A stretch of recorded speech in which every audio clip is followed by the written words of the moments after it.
Muito boa noite. Acabou a polémica do chamado caso da cabeça de burro. É a história de um artigo do jornal do PS, onde Narciso Miranda, um homem do partido, foi criticado. O artigo é ilustrado com uma cabeça de burro. O protesto foi imediato, foi pedida a admissão do diretor do jornal e o secretariado do partido teve que intervir. Críticas em português suave, mas a fotografia vale mais do que 1000 palavras. Narciso Miranda foi ridicularizado no jornal do próprio partido. O presidente do PS Porto acusou o governo de não dar lugar aos militantes. No caderno jovem do órgão oficial do PS, Narciso Miranda é criticado. Dizem que sofre de excesso de protagonismo. O presidente está ofendido.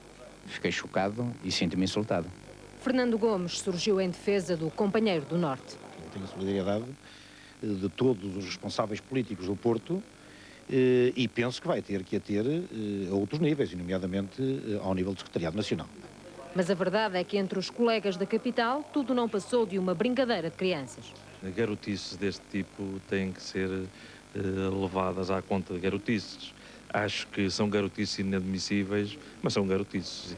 Mas a verdade é que o lobby do Norte funcionou e o assunto foi mesmo discutido na reunião do Secretariado Nacional do PS. Fernando Assis veio a público reiterar a confiança em Narciso Miranda, mas desdramatizou o incidente. Foi um ato irrefletido da parte de um jovem socialista, deverá ser tratado nestes termos. A outra questão mais importante era de saber ou não se o Secretariado Nacional do PS exprimia a sua solidariedade para com um dos seus mais relevantes membros e dirigentes, Narciso Miranda. E isso foi claro, foi absolutamente assumido por parte do secretário-geral, por parte do diretor da Ação Socialista, que teve o cuidado de deixar muito claro que também queria manifestar a sua profunda solidariedade e a sua grande estima para com Narciso Miranda. A bola estava agora do lado da Juventude Socialista. O presidente da JS diz que a guerra é outra e que o artigo não ofendia ninguém. Se a direção do Partido Socialista sentiu necessidade de desagravar o camarada Narciso Miranda, pela minha parte mantenho o que sempre disse. O artigo, embora seja ingênuo e um pouco desastrado, não tem rigorosamente nenhum conteúdo ofensivo. Assim sendo, não vai haver despedimentos no quadro redatorial do suplemento jovem do PS. Tudo na mesma, o boy não perdeu o job. Muito boa noite. Boa noite. O senhor é diretor do Ação Socialista há 3 anos. Exatamente. Leu o artigo? Li o artigo e não me pareceu de facto que o artigo fosse muito, digamos, muito grave. O que é grave é o arranjo gráfico e a ligação, digamos, à figura. Exatamente. A cabeça de burro. Acha de qualquer forma, Fernando Sousa, que houve aqui dramatismo, que Narciso Miranda dramatizou este processo? Foi pedida a sua admissão? Em algum momento pensou em demitir-se? Não, sinceramente não, porque como já tive a oportunidade de explicar, o artigo sai não no Ação Socialista, mas no Jovem Socialista. Bom, mas é um suplemento que é o órgão, jornal, não sim, é? mas é o órgão oficial da Juventude Socialista. Quer dizer o quê? E que Que está não com tempo, quer dizer que eu não tenho qualquer jurisdição sobre ela. Aliás, mesmo como diretor, não compete ao diretor estar a censurar, era o que me faltava, estar a censurar os artigos do jornal. Mas neste caso, a Juventude Socialista tem inteira autonomia e liberdade. Digamos que aquelas 4 folhas pertencem exatamente à Juventude Socialista e, neste caso, aos 2 elementos que são eleitos em Comissão Política Nacional para redigirem e dirigirem o Jovem Socialista. Fernando Sousa, mas se estivesse debaixo da sua alçada este suplemento, não ia efetuar censura sobre o artigo deste jovem? Não, eu se visse o jornal, neste caso o artigo previamente, eu chamaria a atenção da Juventude Socialista e diria que pelo caráter negativo que tem e, de certo modo, hostilizador de Narciso Miranda, eu chamar-lhes-ia a atenção para a necessidade de reverem, digamos, a situação. Este tipo de casos é a primeira vez que acontece na Ação Socialista? Há uma juventude irreverente ou são os mais velhos dentro do partido que não têm, neste momento, capacidade para aceitar determinado tipo de brincadeiras? Se é o caso disto ser uma brincadeira ou de lhe podermos chamar. Digamos que é tudo isso. De vez em quando aparecem incidentes, ou seja, nem sempre quem escreve ou quem se revê, digamos assim, nos artigos do Ação Socialista, entende que foi tratado como gostaria de ser tratado, etc, etc. São pequenos incidentes.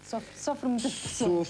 Sofro algumas pressões, sobretudo para a publicação da produção, digamos, do partido aos mais diversos níveis, desde o grupo parlamentar até ao grupo parlamentar do Parlamento Europeu, e militantes de todas as partes do país que pedem para meter artigos no jornal, e torna-se extremamente difícil, porque o jornal é limitado, digamos, no espaço, e nós temos sempre produção a mais para entrar no jornal, e temos a consciência que muitas vezes, passadas 2 ou 3 semanas, a oportunidade de alguns artigos desaparece. Muito obrigada por ter vindo esta noite ao 24 Horas. Muito obrigado. António Guterres promete melhorar as condições nas cadeias, mas diz também que o governo não pensa em amnistias.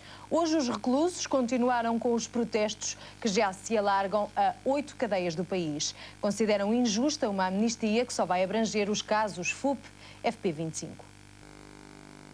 A greve de reclusos em protesto contra a lei da amnistia aprovada pelo Parlamento estendeu-se hoje à cadeia de Setúbal. Segundo o diretor-geral dos Serviços Prisionais, Celso Manata, registaram-se paralisações do trabalho nas cadeias de Val dos Judeus, Sintra, Lisboa, Caxias e Linhó e recusa de alimentação nas de Tires e de Setúbal. O diretor-geral não precisou, contudo, a extensão das faltas ao trabalho. Em Coimbra, por seu turno, os reclusos fizeram esta tarde uma greve de solidariedade com os seus companheiros em luta, elevando assim para 8 o número de estabelecimentos prisionais envolvidos. Amnistia que não está no horizonte do governo, disse o próprio primeiro-ministro, que reconheceu, por outro lado, que as cadeias portuguesas têm problemas de sobrelotação. As prisões, como se sabe, têm problemas de superlotação e de qualidade. O Sr. Ministro da Justiça está a preparar um plano no sentido de levar algum tempo, naturalmente, a sua concretização, mas de melhorar as suas condições. E uma amnistia? Não estamos a pensar tomar, neste momento, qualquer medida de amnistia. Entretanto, um porta-voz dos reclusos grevistas acusou o secretário-geral do Fórum Prisões, Guilherme Pereira, de se estar a aproveitar da situação. Em declarações à agência Lusa, o recluso que pediu o anonimato disse que não é verdade que estejam em luta para obter um perdão geral de 12 meses, como afirmava um comunicado do Fórum Prisões. A mesma fonte precisou que os protestos são apenas contra a discriminação de que foram vítimas ao ficarem de fora da amnistia que contemplou as FP 25 de Abril. Mas esta noite, o próprio Guilherme Pereira anunciou que foi alvo de uma tentativa de atentado junto à sua residência, em Matosinhos. A GNR deslocou-se ao local, mas não encontrou qualquer marca de projéteis, nem no carro do secretário-geral do Fórum Prisões, nem nas redondezas. O PSD quer que o Ministro da Justiça vá e que vá com urgência ao Parlamento por causa dos protestos que já alastram nas cadeias. Os sociais-democratas, para além do Ministro da Justiça, querem também ver no Parlamento o Diretor-Geral dos Serviços Prisionais. A proposta foi apresentada pelo Vice-Presidente da Bancada Laranja, Guilherme Silva, vai ser analisada na Conferência de Líderes marcada para amanhã na Assembleia da República. Excessos da polícia, trabalho infantil, violência doméstica contra as mulheres. Estes são alguns dos abusos e das violações dos direitos humanos praticados em território português. A denúncia é feita no último relatório do Departamento de Estado norte-americano. Na lista negra constam também a Indonésia por violar diariamente os direitos humanos em Timor-Leste.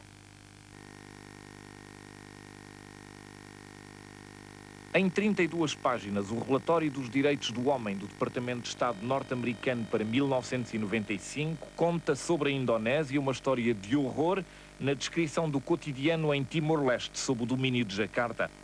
Prisões arbitrárias, presença militar muito para além do que é normal, controlo absoluto do acesso à informação, boicote total de jornalistas independentes e todo o resto das arbitrariedades e prepotências que caracterizam os regimes de ditadura. Mas apesar deste panorama sinistro dos direitos do homem na Indonésia, o secretário de Estado dos Direitos Humanos, John Sherrock, que é o responsável pela compilação do relatório deste ano, considera que houve uma evolução na atitude de Jacarta para com Timor-Leste. Well, the issue of East Timor has been on the agenda of our country and many other countries for some time. I would actually say that the conclusion of our report is more subtle than you suggest. There continue to be abuses in East Timor, but there were, for the first time this year, I think as a result of strong engagement by the United States and other countries, the prosecution of those soldiers who were responsible for several abuses that occurred, disappearances and killings in the beginning of this year, and a reduction, not as much as necessary, of the troop levels in East Timor. This, I think, reflects the concerted effort of the international community, with the United States very much engaged with Indonesia, to address the human rights situation in East Timor. Continues to be a serious problem, and there continue to be major human rights abuses.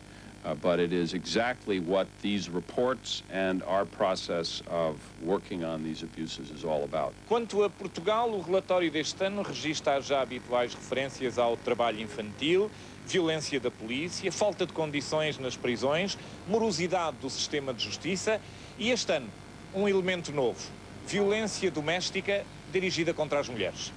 Mário Crespo, RTP, Washington. Muito boa noite, doutora Ana Vicente. Pela primeira vez, o Departamento de Estado fala de violência doméstica contra as mulheres portuguesas. Há muitos casos? Há muitos casos e eu fiquei muito satisfeita, por um lado, que de facto a violência doméstica tenha sido referida como um atentado aos direitos humanos, como um crime, porque de facto estamos a falar de crimes, de atentados aos direitos humanos.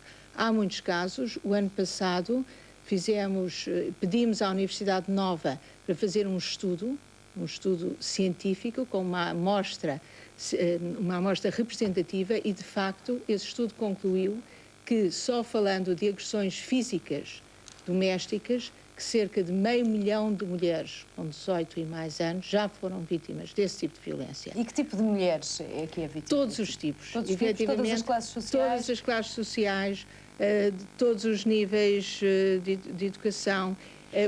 Há, de facto, uma ligeira diferença que nos dá uma certa esperança, que é as mulheres mais velhas queixam-se de terem sido vítimas de mais violência, de onde pensamos que há uma alteração de comportamentos. Sim, que as mulheres mais novas estão mais determinadas a recusar e a não aceitar esse tipo de comportamento. Que ideia é que faz deste tipo de mulheres? Elas pedem auxílio, sim, nomeadamente a comissões como aquela que a senhora preside ou não? Ou escondem isto? Não, há todos os tipos de comportamento. De facto, há muitas mulheres que escondem, há muitas mulheres que escondem durante muitos anos até que um dia dizem basta.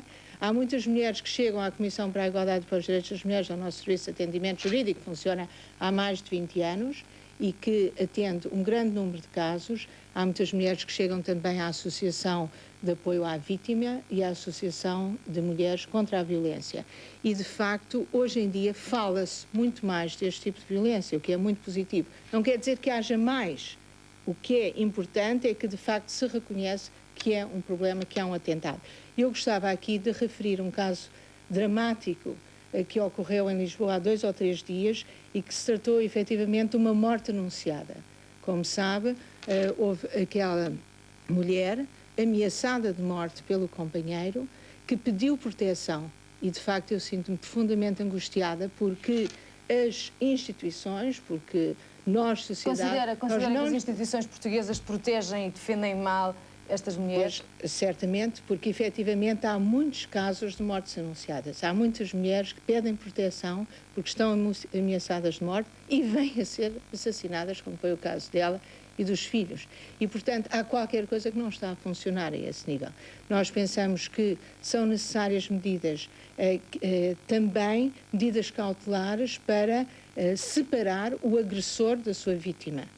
Quer dizer, chegamos quase sempre ao absurdo em que a vítima é que tem que sair de casa. O agressor fica na casa.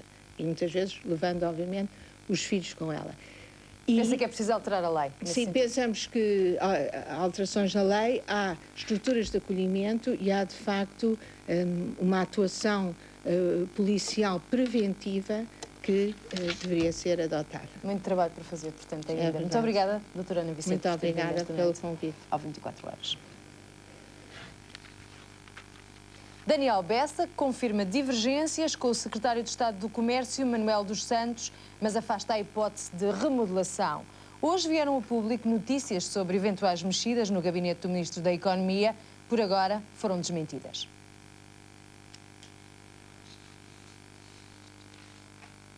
Bessa ouviu os empresários algarvios.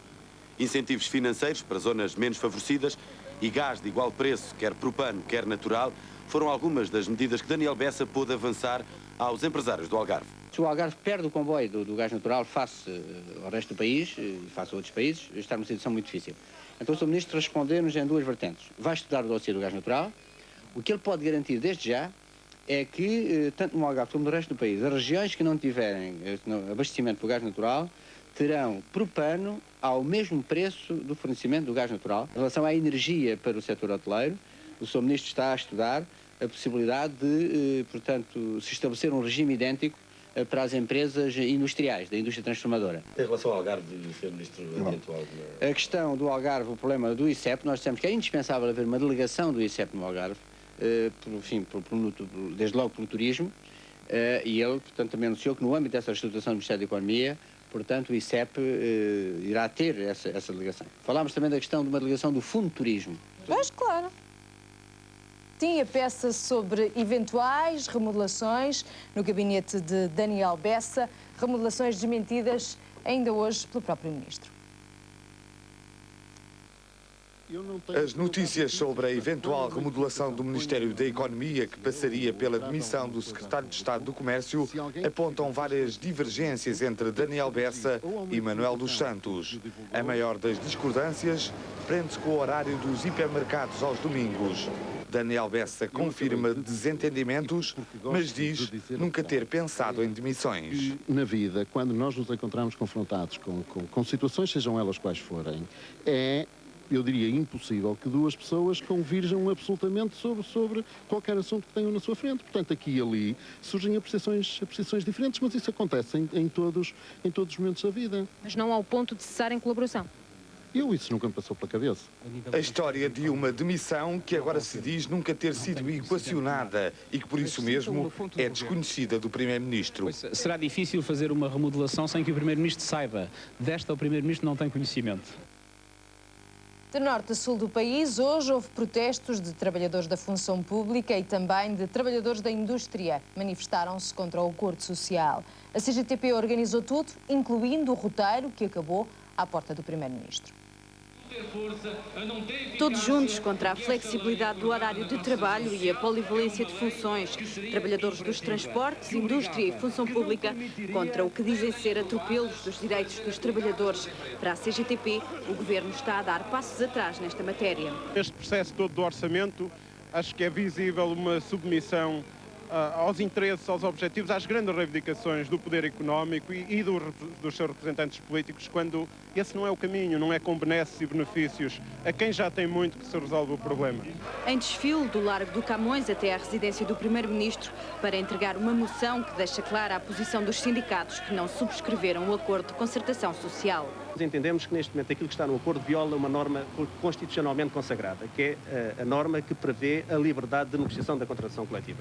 Jamais em tempo algum neste país se assistiu, digamos, que através da imposição da lei se pusesse em causa a negociação da contratação coletiva. E aquilo que nós dizemos é que isto, inclusive, não é legítimo e é inconstitucional. Mas hoje os protestos começaram cedo. Durante a manhã, os transportes da capital e da margem sul do Tejo estiveram parados. Os trabalhadores discutiram a possibilidade de greve, que não se veio a realizar. No Porto e em Setúbal foram os trabalhadores metalúrgicos que saíram à rua, também contra a polivalência de funções e flexibilidade de horário. A flexibilidade é isso que leva, é que os trabalhadores nunca sabem quando é que têm tempo disponível. A questão das funções, da polivalência de funções, é que o trabalhador tem uma formação profissional feita, ou adquire ao longo de um conjunto de anos, e que depois estar à mercê do patrão que faz isto ou faz aquilo, nem consegue fazer coisa nenhuma, porque no fundo não consegue fazer bem só uma coisa que é aquilo para a qual ele se formou, está mais pendente com a polivalência para a sinistralidade laboral, há mais sujeito ao acidente no trabalho, está mais pendente do patrão e por isso mais fácil ser despedido na questão desta questão da polivalência de funções. Os protestos de hoje foram marcados pelos sindicatos ligados à CGTP. A Central Sindical foi a única a não assinar o acordo de concertação social aprovado pelo Governo, GT e confederações patronais. Em Sermonte, ninguém quer o aterro sanitário. Esta noite, a população foi até à Assembleia Municipal de Vila Nova de Gaia. O público queria intervir, mas foi limitado a assistir apenas. Tudo acabou com a suspensão do encontro.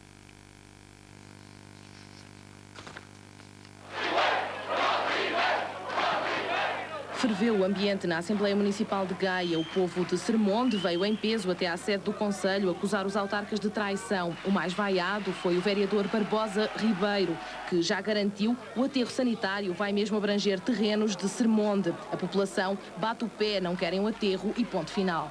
Nós estamos contra o aterro sanitário, de pés bem vincados, e não aceitamos a nossa freguesia tão pequenina como a nossa, que tem 739 eleitores, e nem é justificado vir um aterro para a nossa freguesia. Eles nunca dizem que vão fazer, e eles lá para fazer um aterro em condições não têm possibilidades porque a água anda muito baixa. É impossível. Nós não somos palhaços, nós somos homens e queremos a nossa saúde e os nossos filhos e de toda a gente. Compreende? É o que nós queremos, porque eles falam bem na teoria, porque na prática eles não fazem aquilo que estão a dizer. A autarquia diz que vai ouvir e esclarecer, mas garante que este é o melhor local para tratar o lixo. Depois de todos os estudos elaborados há cerca de 4 anos a esta parte, foi sem dúvida nenhuma o local que tecnicamente nos foi dado como o mais capaz. Nesta reunião não se previa a participação dos munícipes, mas mesmo assim o PSD avançou uma proposta de discussão do assunto aterro sanitário, uma proposta chumbada. Depois de várias ameaças, o presidente da Assembleia suspendeu os trabalhos e os autarcas tiveram dificuldade em sair. Quanto a agentes de Sermonde, ameaçam voltar na próxima quinta-feira e, entretanto, podem continuar os protestos. E aumenta a tensão nos mares da China. O exército de Pequim, em manobras, disparou mísseis sobre a costa de Taiwan. Washington reagiu de imediato, com o porta-voz da Casa Branca a definir como provocador e imprudente o comportamento chinês. We would be deeply disturbed by any tests of that nature, consider them provocative, and consider them reckless. We believe there are tensions in the Taiwan Strait that they need to be addressed through direct cross-strait dialogue. Para alguns observadores, as manobras militares da China junto à ilha de Taiwan não constituem nenhuma novidade. A surpresa foi o lançamento de mísseis, apesar de não representarem perigo real, como reconheceram ambas as partes. Os ensaios militares da China fazem parte de uma manobra de intimidação montada por Pequim para desestabilizar a recandidatura do atual presidente do Taiwan, Lee Teng-hui. O governo de Pequim acusa o presidente Lee de estar a mentalizar o eleitorado para a independência da província rebelde. Mas a pronta reação norte-americana não deixa dúvidas sobre a preocupação de Washington nesta escalada de tensão, num diferendo que já dura há 4 décadas. E na capital da Chechênia, os rebeldes independentistas prosseguem, pelo segundo dia consecutivo, a conquista da cidade. Os independentistas controlam já 1/3 de Grozny. Segundo a agência TASS, os combates teriam provocado, só nas últimas horas, cerca de 70 baixas entre russos e chechenos. Há ainda conhecimento de que Moscovo reforçou ainda mais a sua presença militar na capital desta república. Yasser Arafat propôs uma cimeira sobre o terrorismo. O Egito já aceitou. Os Estados Unidos ainda não confirmaram presença nem data. Israel também não agendou nada ainda em definitivo, mas pede auxílio contra o Irão, país que acusa de patrocinar o terrorismo mundial.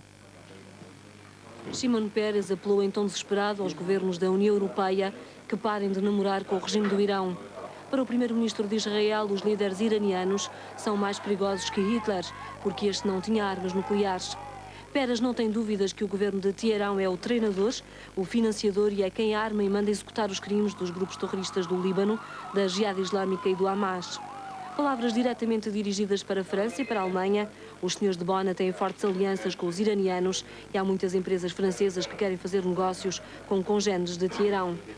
Peres foi bem ouvido por 2 visitantes de Charette, o ministro dos Negócios Estrangeiros francês, e por Kinkel, o chefe da diplomacia alemã, de visita a Jerusalém. Ao mesmo tempo que Shimon Peres acusava o Irão, manifestantes na capital iraniana mostravam sua aversão aos Estados Unidos e a Israel. Entretanto, o governo israelita continua a apertar o cerco aos fundamentalistas do Hamas, que desde finais de fevereiro já mataram 57 pessoas. Para lutar contra o terrorismo, Arafat propôs uma cimeira internacional. No Cairo, corre a boca cheia que este encontro vai decorrer na próxima quarta-feira, ali mesmo no Egito. Só que dos Estados Unidos, Bill Clinton manda dizer que nada está marcado em definitivo. As negociações ainda decorrem. As próximas horas vão ditar como vai o mundo unir forças contra os terroristas. O Estado comprou parte da biblioteca de Aquilino Ribeiro. Os filhos do escritor desentenderam-se e o caso acabou em tribunal. Hoje, parte do espólio foi vendido em asta pública. Depois de 8 anos, a falta de acordo levou o espólio de Aquilino Ribeiro ao tribunal. É que os herdeiros do escritor não se entenderam quanto à divisão da biblioteca do pai. Um conjunto de 5.500 livros e manuscritos que o autor de Quando os Lobos Uivam reuniu em vida. O filho mais velho, Aníbal Ribeiro, doou a sua parte à Fundação Aquilino Ribeiro, que ele próprio havia fundado em 88. Mas Aquilino Ribeiro Machado, o filho mais novo e do segundo casamento do escritor, não concordou com este destino. Chamaram um perito que avaliou o património que esta casa encerra em 5.000 contos, mas Ribeiro Machado não vendeu a sua parte ao irmão por metade daquele valor. Pediu uma avaliação judicial e a venda do espólio em asta pública. O tribunal concordou e avaliou a biblioteca em 26.000 contos. Ribeiro Machado pediu ao irmão 13.000 contos de tornas para que toda a biblioteca ficasse na fundação. Mas como Aníbal Ribeiro não pôde pagar, hoje realizou-se mesmo a venda em asta pública. Teria consentido que este espólio fosse vendido a pessoas diferentes do Estado ou da Câmara? Não. Eu preferia, como de resto se verificou, que o Estado optasse como optou. Se o Estado não estivesse estado presente? Se o Estado não estivesse presente, possivelmente a asta pública ficaria deserta e na próxima asta pública, por metade do valor, licitaria eu. E sempre em asta pública, a Câmara de Moimenta da Beira comprou os lotes, mas o Estado exerceu o direito de preferência e adquiriu os livros. Acha que pode haver uma doação agora do Instituto do Livro para a Câmara? Será objeto agora de uma análise mais ponderada com o Ministério da Cultura e com as restantes câmaras envolvidas na Fundação. Esforços reunidos para não deixar os livros de Aquilino sair de terras do demo. Esta noite, no Centro Cultural de Belém, a Firma Pereira foi pela primeira vez exibido numa sala portuguesa. A história de um jornalista português passado em Lisboa no final dos anos 30, em pleno período fascista. Marcelo Mastroianni e Joaquim de Almeida dão forma ao filme de António Tabucchi.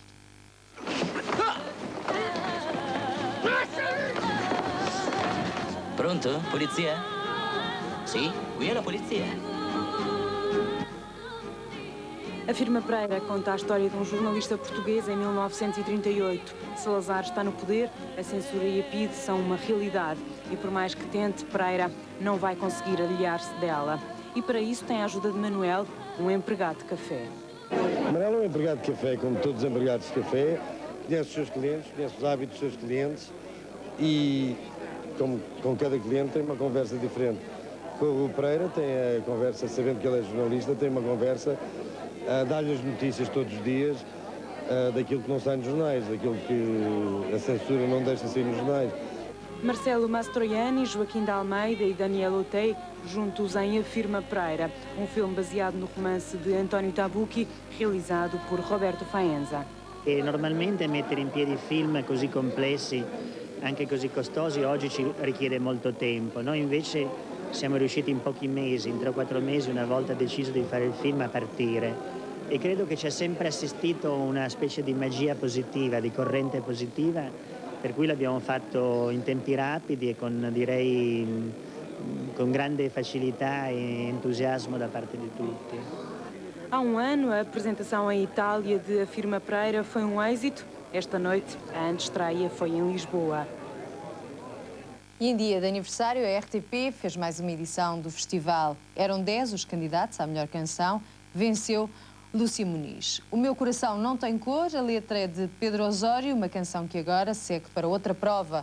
Vai ser testada por um júri europeu. O Meu Coração Não Tem Cor, que é a grande vencedora desta noite. Exatamente, música, orquestração e direção de Pedro Osório. Letra do José Fanha, canta Lúcia Muniz.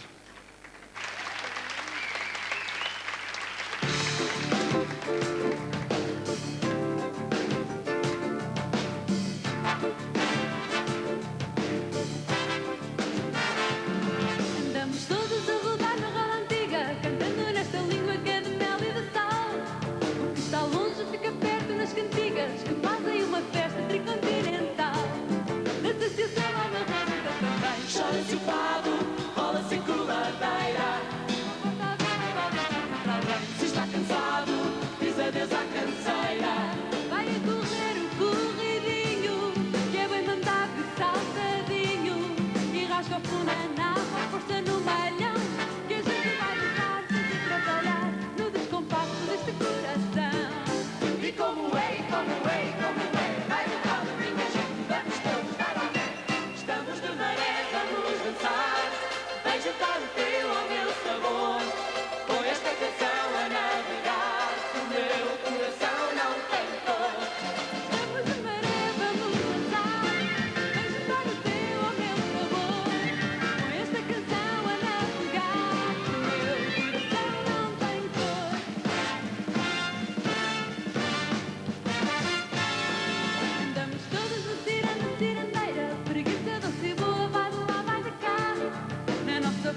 letra era de José Fanha, a música sim de Pedro Osório.